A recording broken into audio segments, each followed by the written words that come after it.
ചേട്ടാ ഇതിനകത്ത് ആരെങ്കിലും ഉണ്ടോ? മോള് ഇന്ന് സിസേറിയൻ കഴിഞ്ഞ് കിടക്കുകയാണ്. എപ്പോഴായിരുന്നു? 4 മണിക്ക്, വൈകുന്നേരം. വൈകിട്ട് 4 മണിക്ക്. ഇപ്പോൾ കറണ്ട് ഇല്ലാതായിട്ട് എത്ര? ആയിട്ട് 3 മണിക്കൂറിലധികമായി. ഇതിനകത്ത് ആരാ, വേറെ ആരാ ഉള്ളത്? ഭാര്യ ഇരിപ്പുണ്ട്. അവരോട് സംസാരിക്കാൻ പറ്റുമോ? എന്താണ് അകത്തെ അവസ്ഥ എന്ന് പറയാൻ പറ്റും? അതിന് മൊബൈലൊക്കെ സ്വിച്ച് ഓഫ് ആക്കി ഇരിക്കുകയാണ്. പറയാൻ പറ്റുന്നില്ല അകത്ത് എന്താണെന്നല്ല. അകത്തൊന്നും പറയാൻ പറ്റുന്നില്ല. ആരോടെങ്കിലും ചോദിച്ചിരുന്നോ എന്തെങ്കിലും ബുദ്ധിമുട്ട്? അവരൊന്നും പറയുന്നില്ല. നിലവിൽ സ്മൃതി ഇതാണ് അവസ്ഥ. എല്ലാവരും അകത്ത് ബന്ധപ്പെട്ടവരൊക്കെ ഉണ്ട്. പക്ഷേ എന്താണ് അകത്ത് നടക്കുന്നത്, അല്ലെങ്കിൽ എന്താണ് അകത്തിപ്പോൾ വൈദ്യുതി ഇല്ലാത്തതിൻ്റെ പേരിൽ ബുദ്ധിമുട്ട് അനുഭവിക്കുന്നത് എന്നൊന്നും ഇവർക്ക് മനസ്സിലാക്കാൻ കഴിയുന്നില്ല എന്നതാണ്. അമ്മ അകത്തുന്നത് എൻ്റെ വൈഫ് കുറേ നേരമായി.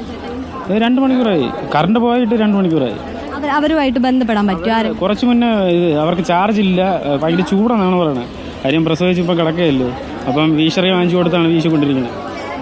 അതായത് അവര് വാർഡിലാണ്, ഐസിയിലാണ്. ഐസിയുവിൽ വൈദ്യുതി ഇല്ല എന്ന് പറയും. ഇല്ല ഇല്ല ഇല്ല ഇവർ പറയുന്നത് ഐസിയുവിൽ വൈദ്യുതി ഉണ്ട്, പക്ഷേ വാർഡിലൊന്നും ഇല്ല. ഐസിയിലില്ല. എൻ്റെ വൈഫ് അവിടെ കിടപ്പുണ്ട്. ഇല്ല.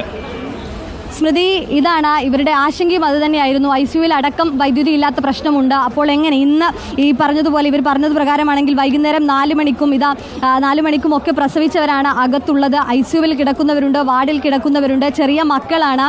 അതുകൊണ്ട് തന്നെ ഈ ചൂട്, ഒരുപക്ഷെ ഇവർ പറയുന്നത് പോലെ അകത്ത് വൈദ്യുതി ഇല്ലാതായിട്ട് 2 മണിക്കൂറായി. നല്ല ചൂടാണ്.